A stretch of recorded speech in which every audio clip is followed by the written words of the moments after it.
Minister Pandiyarajan Avagal, respected dignitaries and colleagues on the dais and off the dais. I wish you all a very warm evening, and I'm happy to be here on this National Conclave, Politics and Economics. Firstly, I'd like you to bear with me because I'm a medical doctor trying to talk a little bit of economics. Politics and economics. It is directly proportional to each other. Politics and economics intertwined successfully leads to development. Politics alone, it's not good for the country. Or economic growth alone is not good for the country. My colleague, Mr. Rajiv, has said about social equity. In the concept paper, there was mentioned that now it is time to move on from social equity to economic equity. I would beg to differ on that because the successful states in the country today are the southern states of Tamil Nadu, Kerala, Karnataka, Andhra Pradesh. All these states have imbibed social justice, social equity into their economics, and that's why they are successful today. Unlike the northern states like Bihar, Uttar Pradesh, they have not done this, and that's why they are in that state. It's coming back to politics and economics. When I said only politics, for example, Tamil Nadu. Like for political gain, you spend all the money for freebies, free televisions or free fans or free mixtures and all the freebies for political gain, for electoral gains. There's not going to be any development. Or on the other side, you squeeze out the public for economic gains, tax,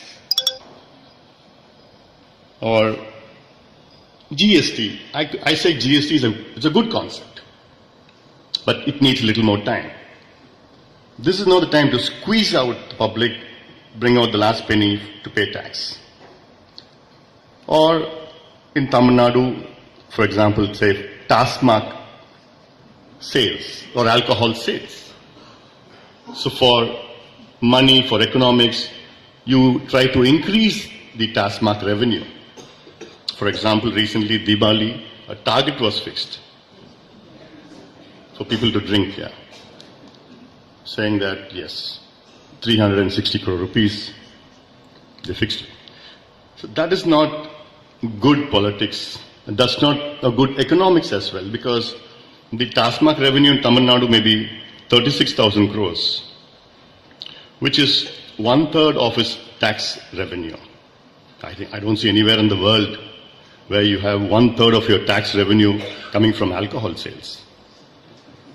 The income may be 36,000 crores, but the cost of the individual and the government comes to nearly 1,34,000 crores because of the atrocities of the Tasmak and the drinking of the drunkards.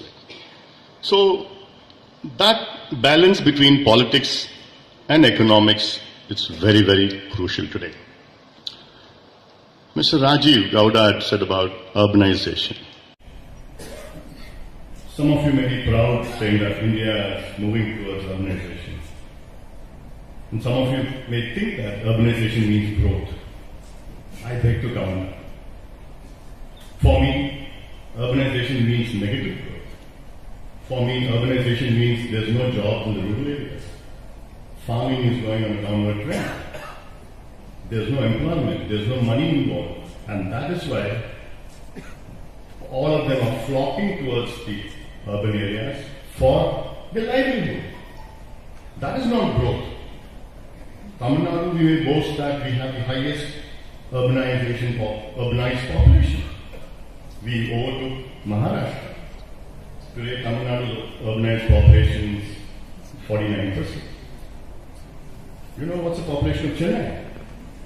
It's about 92 lakhs. And plus floating it's another about 30-40 lakhs. If Chennai was a country by itself, on sheer population, it would have been the 118th biggest country in the world. If Tamil Nadu was a country by itself, Tamil Nadu would be the 18th biggest country in the world, just by sheer population. So, yes, population, and we have a young population, it is the biggest asset. That is where you need to balance between both of them. I'll be speaking more about Tamil Nadu's politics, because not about politics, but numbers in Tamil Nadu, so that I like to. Most of you are from Tamil Nadu, right? Tamil Nadu's GSDP, about a year and a half back. I may be a little bit wrong on the other side because this way, that way, because I'm a medical doctor, I like to remind you again. Unlike Rajiv, it was about 15.5 lakh crores. Out of which, you think about the contribution, the social sector, the service sector in Tamil Nadu, the contribution to the economy from the service sector was 60%. But the employment contribution from the service sector was only 11%. So 11% employment contributes 60% economy.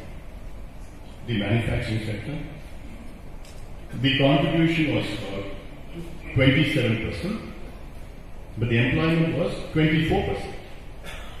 Then comes the agriculture sector.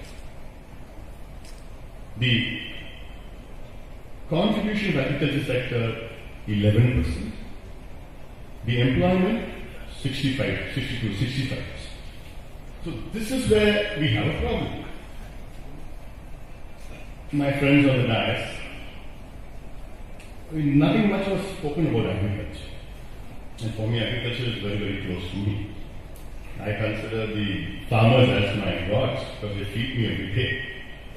And that is where we need to put in our money, put in our economics.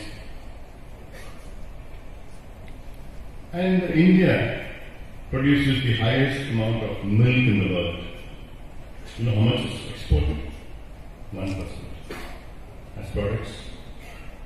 India produces nearly 2% of the world. India is the second highest producer of fruits. How much is processed and exported? 2%. About 22% is lost because of shortage, lack of facilities, and 70% is consumed locally. India is nearly the third highest producer of vegetables and flowers.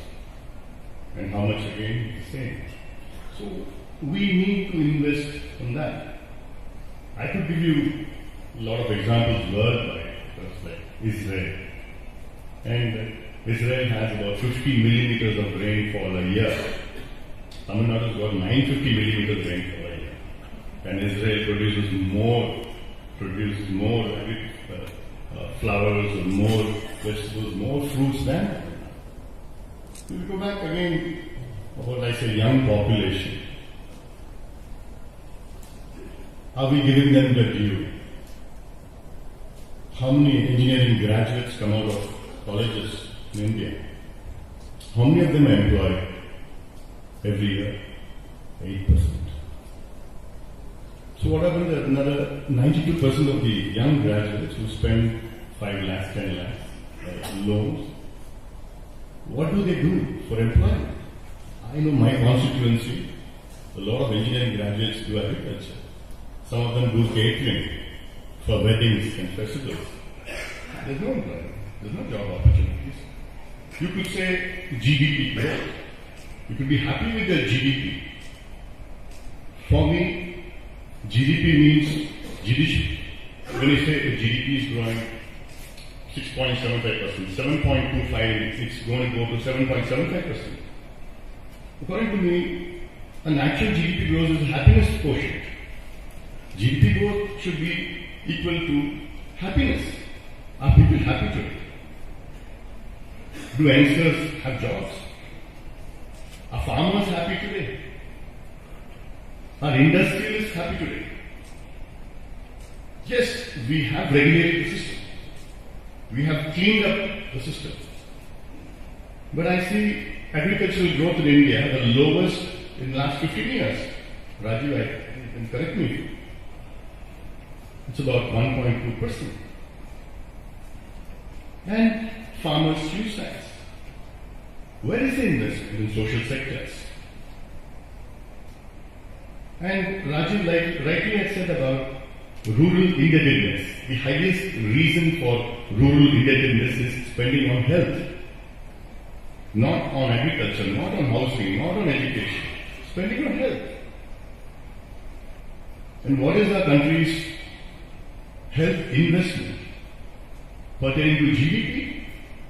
0.8%. What is the country spending on education? The Kothari committee way back in the 60s has said that 6% should be invested of your GDP into education. What is the contribution on education? It's about 2.5%. And what type of education we are doing today? It's a tutorial-based education today we're giving our children. Unfortunately so. Why tutorial-based? A concept called NEET. Where do we go? Where are we going? Education should be skill-based, should be knowledge-based, should be occasional-based.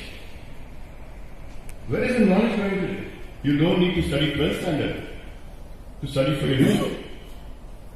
So you get tutorial centers, they're earning 20,000-30,000 crores a year. And where have we gone on the concept of education? South Korea has more occasional colleges and centers, not than Tamil Nadu, than India. That's why they're producing the Hyundais, Samsungs and all the other companies. It's a small country. Population is about 6 crores. Tamil Nadu's population is about 7.21 in the census, but the base is about 8 crores. So we need to make these changes. And that is where, coming back to agriculture, we produce Tamil Nadu.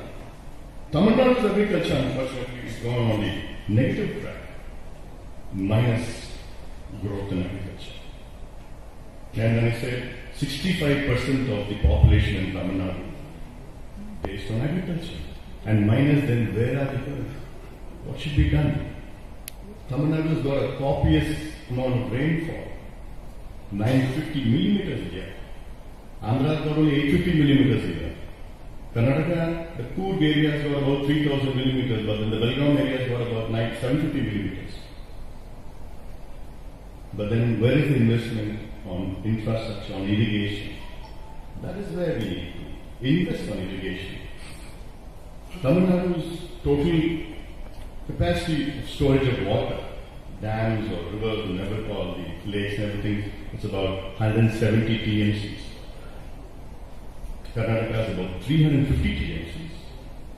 Andhra, it got 100 millimeters lesser rainfall in Tamil Nadu, has 3 times the capacity of Tamil Nadu. 550 TMC of capacity they could put up. But this is where, and a concept called a special agro-economic zone. You could say SEZs. A lot of SEZs have been started. But are they for agriculture, special agriculture, agro-economic zones? Pertaining to agriculture. I could say, reload the crops pattern in Tamil Nadu. Kanyakumari you have rubber, Pollachi you have coconut, south you have palmyra, Panama, cashew nuts, everything, coffee, tea, everything you have in all the districts. Each district you go specify, each district 32 districts. 32 you start special agro-economic zones. You process it, you market it, you handhold it. You start as a society, cooperative society, at a village level, you take in 1,000 graduates, need not be graduate, a person who, a boy or a girl who has finished 12th standard.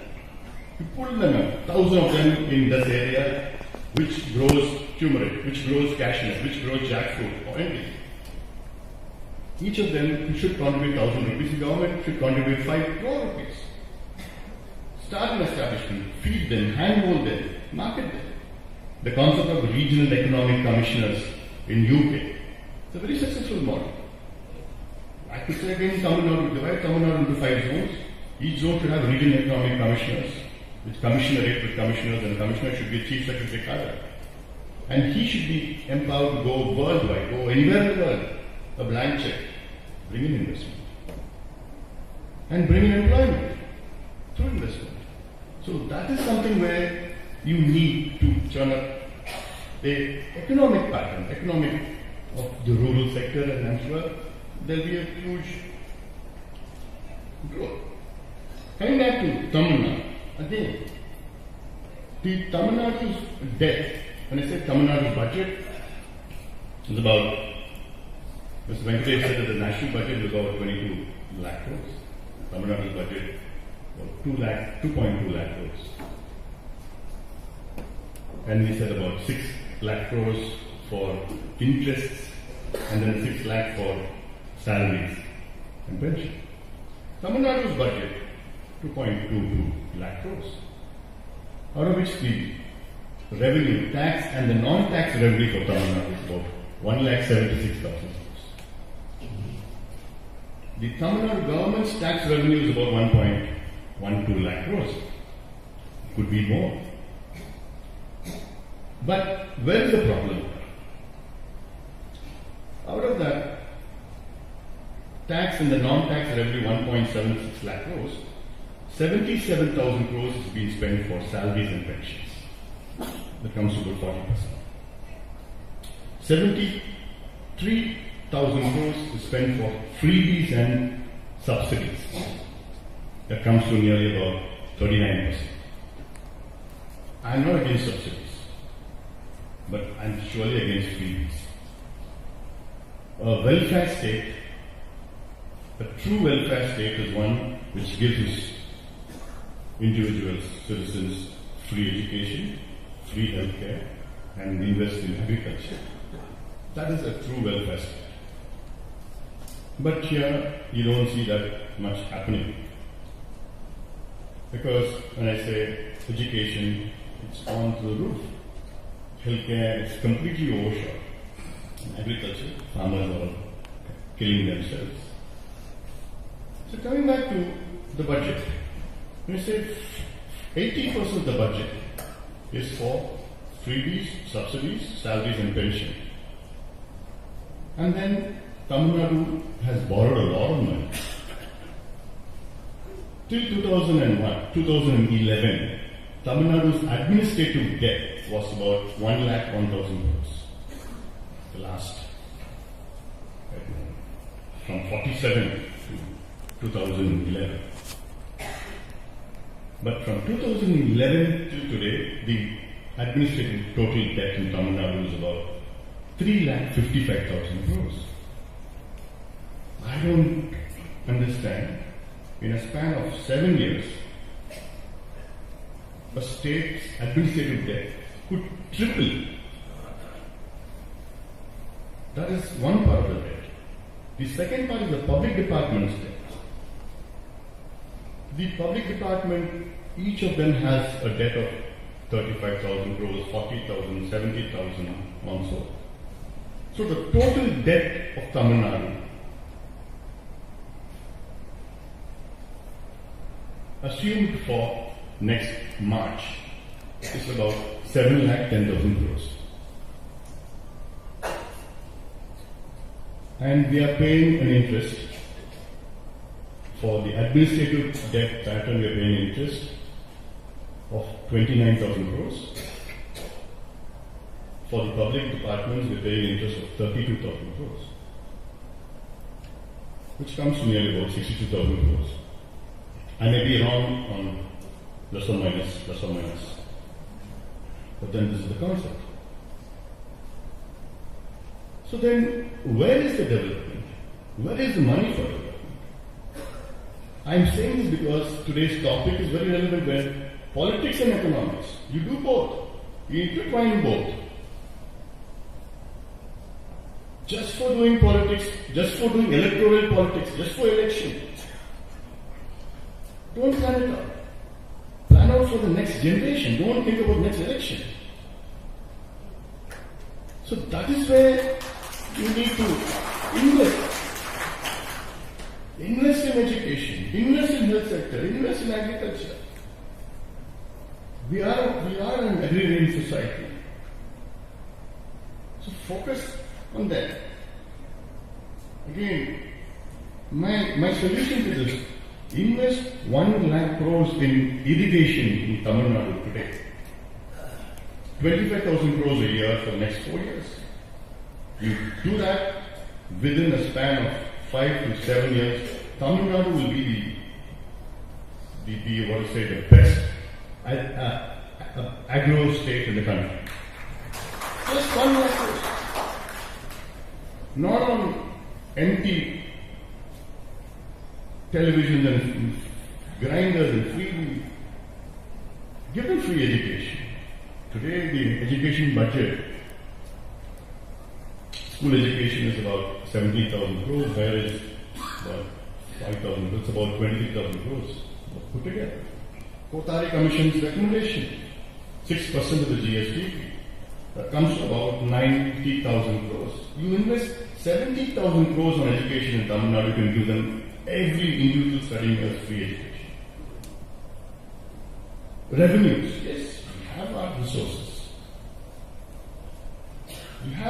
You groom these resources. And I'd not like to go on that. Coming back to NREGS, which Rajiv has also said. Rajiv, I think I'm quoting you a lot. Aligned politics.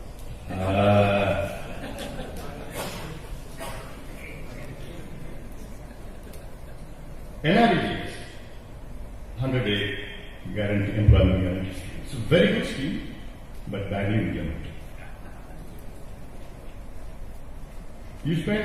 The government of India spends 43 to 48,000 crores a year for empowering women in the rural areas. I am from a village. I know what's happening. Yes, there have been, but the concept, lack of accountability. Yes, there's been monitors and monitors of monitors and all these monitoring systems are there. But it's failed. See, that is one part of the system. Second part is, if you spend 48,000 crores a year, do you have productivity? I say no. How? I'll give you an example. One woman earns, she was about 192 earlier, today is about 208 rupees.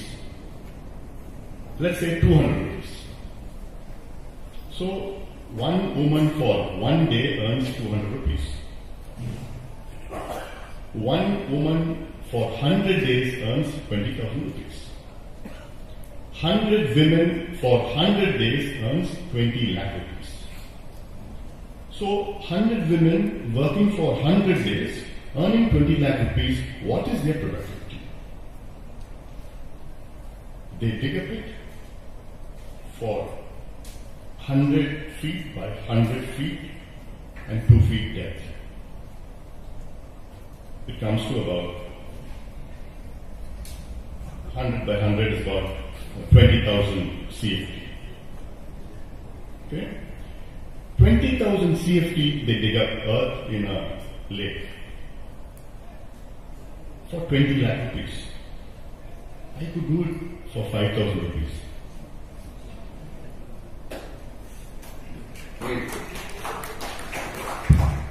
Spending for a proclaim within half an hour. That's all it is going to take me. So where is the productivity in this? Yes, we need to empower these women. Yes, rightly so.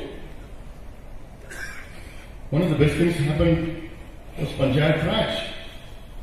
1993, when the Act came, in 96, in the villages, what the men did was, they made their wives stand in election, thinking that they will govern them. De facto. The first 3 years, yes, they were the governing authorities. But then when the second time the election came, the wives, the women said, husbands, please, go. I am here and I am here to govern, and rightly so, the women are doing a fantastic job out there. So that is the true empowerment of women out there. So coming back to this, what should be done for NRDGs? For productivity is, I have a formula. Central government is contributing 200 rupees. The state government should contribute 100 rupees. The farmer should contribute 50 rupees. So that's 350 rupees and use them for agriculture. Use the women for agriculture. If I'm a farmer, I want 10 laborers for agriculture today. I will give to the head of the Sarpanch or Panchayat.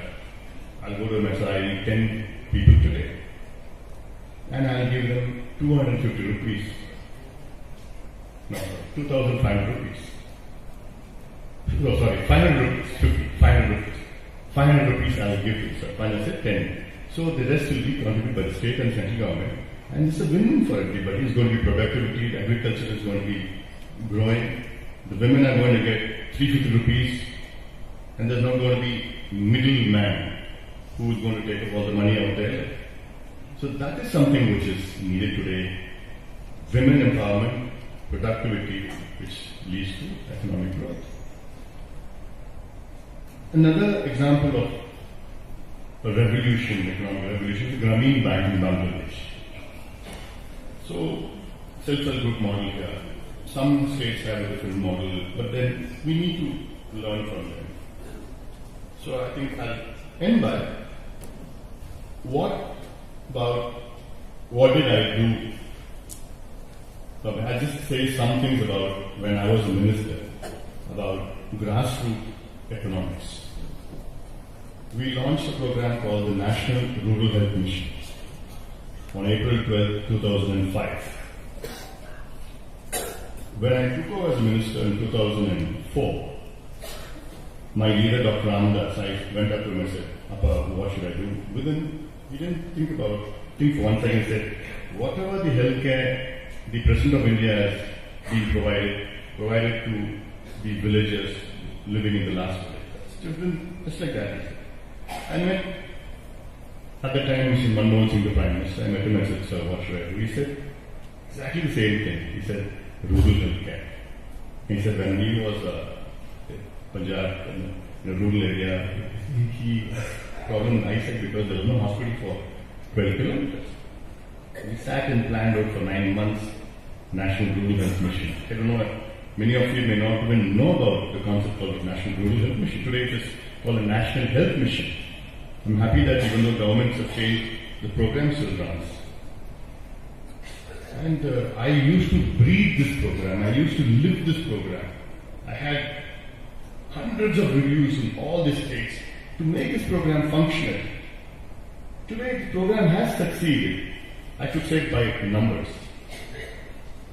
From 2005 to 2015, or maybe 2017, 10 years, 12 years, India's maternal mortality rate has come down by 50% by this program. India's infant mortality rate has come down by 55% by this program. In addition to this program, there is a concept called 108 ambulance. In Tamil Nadu today, because of 108 ambulance and National Rural Health Mission put together, the institutional deliveries has come up to 99% today.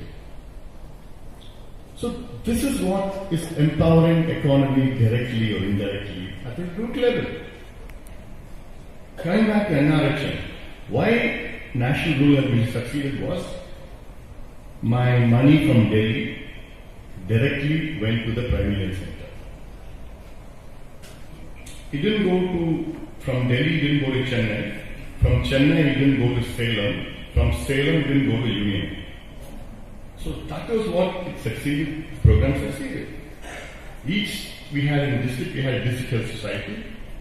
In a CHC, we had a health society. In a primary health center, we had a society. So the primary health center doctor, what he wanted, he had directly, he could write to us, suggest to us. Earlier, what happened was, if money goes to Chennai, from Delhi to Chennai, a Chennai medical director, he says that 32 districts in Tamil Nadu, all 32 districts you buy 5,000 television sets for all the PHCs. He'll get a commission for that. So he didn't know what was there.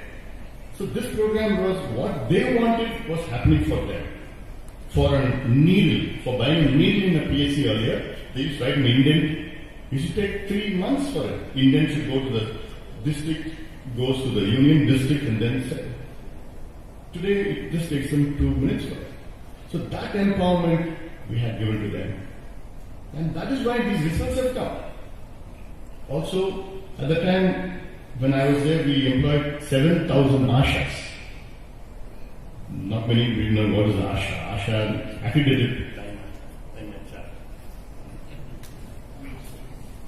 Letter of the birth, time match. My good friend Mr. Pandirajan is there. Minister Pandirajan. He is one of the most efficient ministers in the cabinet of Tamil Nadu.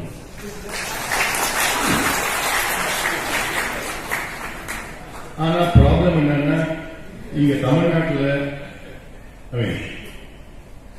the portfolio is not given for it. It's not given for efficiency. It's given only for seniority. If it is given for efficiency, he would have been the finance minister of Tamil Nadu.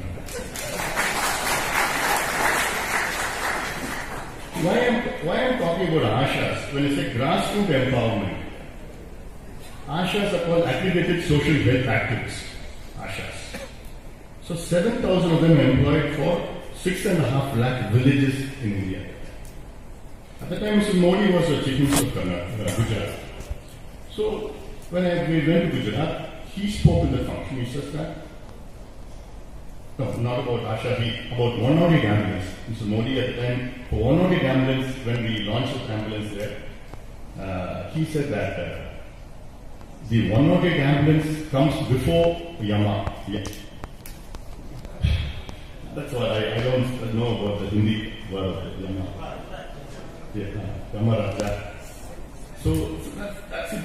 And today Mr. Modi had complemented the work of Ashas. There are 8 lakh Ashas today, catering to the rural healthcare, providing and assisting them. So these are some of the successes about grassroots empowerment, grassroots economy, which will lead to cascading not only in healthcare, but then the livelihood and the well-being of this nation. So I think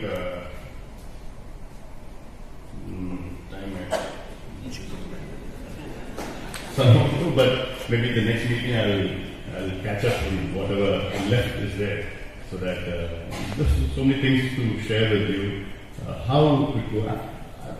What all I've said is the practicalities which I've seen as a politician. Still I'm trying to be a politician, but I don't know. So, and what is there and what should be done. The problems, the solution. I don't talk just the problems alone. If there's a problem, there needs to be a solution, and we go by solutions, and absolutely solutions are there for each and everything, at the micro level and at the macro level as well. So with these words, once again, I'd like to thank the audience.